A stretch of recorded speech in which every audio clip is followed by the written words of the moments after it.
ان مبارک ایام میں اللہ رب العزت کی حمد و ثنا اور پاکی کثرت سے بیان کیجیے۔ البتہ 9 ذوالحجہ کی فجر سے لے کر 13 ذوالحجہ کی عصر تک 5 دنوں کی 23 فرض نمازوں میں خواہ جماعت سے پڑھی جائے یا انفرادی طور پر، مردوں کا آواز بلند جبکہ خواتین کا آہستہ آواز سے ایک بار تکبیر تشریق پڑھنا، یعنی اللہ اکبر لا الہ الا اللہ واللہ اکبر وللہ الحمد کہنا واجب ہے۔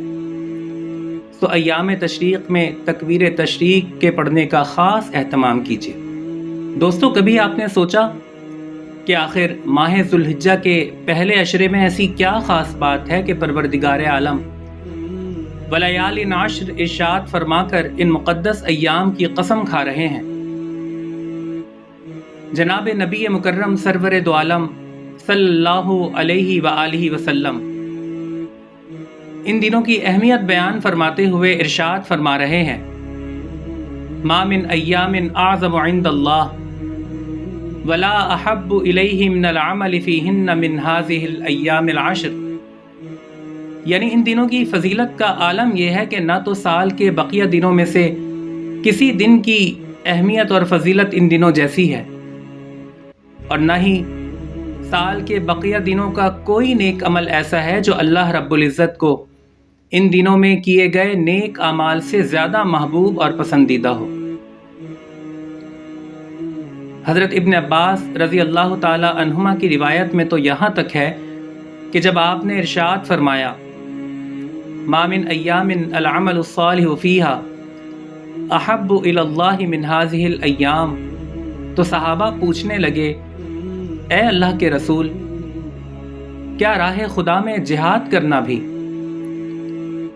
آپ نے ارشاد فرمایا، ہاں، سال کے بقیہ دنوں میں راہ خدا میں جہاد کرنے سے بھی زیادہ اللہ رب العزت کو ان دنوں میں کیے گئے نیک اعمال محبوب ہیں۔ ہاں، ایک استثناء ہے، الا رجلا خرج بنفسه وماله ثم لم يرجع من ذلك بشيء، کہ اگر کوئی شخص راہ خدا میں جہاد کرتے ہوئے شہادت کے عظیم رتبے پر فائز ہو گیا تو وہ ایک عمل ایسا ہے جو پروردگار عالم کو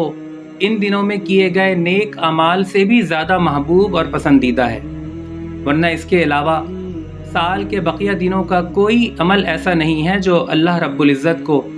ان دنوں میں کیے گئے نیک اعمال سے زیادہ محبوب۔ دوستو، ان دنوں میں پروردگار عالم اپنے عبادت گزار بندوں اور بندیوں پر کس قدر مہربان ہوتے ہیں، اس کا اندازہ آقا علیہ الصلوۃ والسلام کے اس ارشاد سے بھی لگایا جا سکتا ہے جہاں آپ نے فرمایا، یعدل صیام کل یوم منہا بصیام سنہ وقیام کل لیلۃ منہا بقیام لیلۃ القدر، یعنی ان مقدس اور مبارک ایام میں ایک دن کا روزہ رکھنا 1 سال کے روزوں کے برابر اور 1 رات کا قیام لیلۃ القدر کے قیام کے برابر ہے۔ 9 ذی الحجہ کے روزے یعنی عرفہ کے روزے کے بارے میں تو آپ نے یہ بھی ارشاد فرمایا کہ صیام یوم عرفہ انی احتسب علی اللہ ان یکفر السنۃ التی قبلہ والسنۃ التی بعدہ، یعنی ایک دن عرفہ کا روزہ رکھ لینا سال گزشتہ اور سال آئندہ کے گناہوں کی معافی کا ذریعہ ہے۔ دوستو، اس سے اندازہ لگایا جا سکتا ہے کہ ان مقدس ایام میں رحمت خداوندی کس قدر جوش میں ہوتی ہے کہ ایک دن کے روزہ کے رکھ لینے سے 2 سال کے گناہوں کو معاف کر دیا جاتا ہے۔ یہاں پھر وہی سوال پیدا ہوتا ہے کہ آخر ان 10 دنوں ہی کی اس قدر فضیلت اور اہمیت کیوں ہے؟ اس بارے میں ابن حجر رحمۃ اللہ علیہ کا خیال یہ ہے کہ ممکن ہے کہ اس ایک عشرے کی اس قدر فضیلت اور اہمیت کی وجہ یہ ہو کہ صرف اس ایک عشرے میں نماز، روزہ، صدقہ، قربانی اور حج جیسی بڑی اور اہم عبادتیں جمع ہو جاتی ہیں، اور ظاہر ہے کہ جب صرف کسی ایک عشرے میں اتنی ساری بڑی اور اہم عبادتیں جمع ہو جائیں تو ان ایام کی شوکت اور عظمت میں اور ان دنوں میں کیے گئے نیک اعمال کے عند اللہ محبوب ہونے میں کیا شک رہ جائے گا۔ دوستو، جب یہ ایام اس قدر مبارک ہیں اور ان میں کیے گئے اعمال عند اللہ اتنے پسندیدہ ہیں،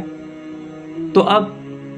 جو باقی ایام رہ گئے ہیں انہیں عبادات میں مصروف رہ کر گزارنے کی کوشش کیجیے۔ اور چونکہ احادیث مبارکہ کی روشنی میں ان دنوں میں روزہ رکھنے کی فضیلت آپ جان ہی چکے ہیں، لہذا جو ایام باقی رہ گئے ہیں انہیں روزہ رکھ کر گزارنے کی کوشش کیجیے۔ ان مبارک ایام میں اللہ رب العزت کی حمد و ثنا اور پاکی کثرت سے بیان کیجیے۔ البتہ 9 ذوالحجہ کی فجر سے لے کر 13 ذوالحجہ کی عصر تک 5 دنوں کی 23 فرض نمازوں میں خواہ جماعت سے پڑھی جائے یا انفرادی طور پر، مردوں کا آواز بلند جبکہ خواتین کا آہستہ آواز سے ایک بار تکبیر تشریق پڑھنا، یعنی اللہ اکبر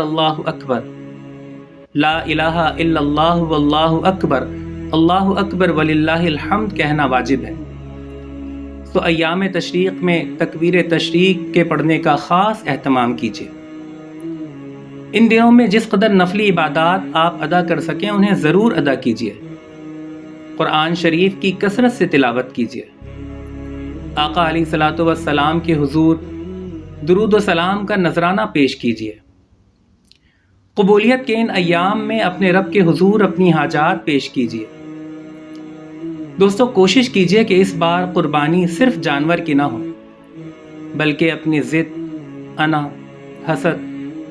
تکبر اور نفسانی خواہشات کی قربانی بھی رب العالمین کی بارگاہ میں پیش کیجیے۔ اور ہاں، ایک بات اور، اپنے ارد گرد موجود ان ضرورت مندوں کو اپنی عید کی خوشیوں میں ضرور یاد رکھیے جو اصل حقدار بھی ہیں اور آپ کی توجہ کے طالب بھی۔ دوستو، انشاءاللہ کسی نئی ویڈیو میں آپ سے پھر ملاقات ہوگی۔ فی امان اللہ۔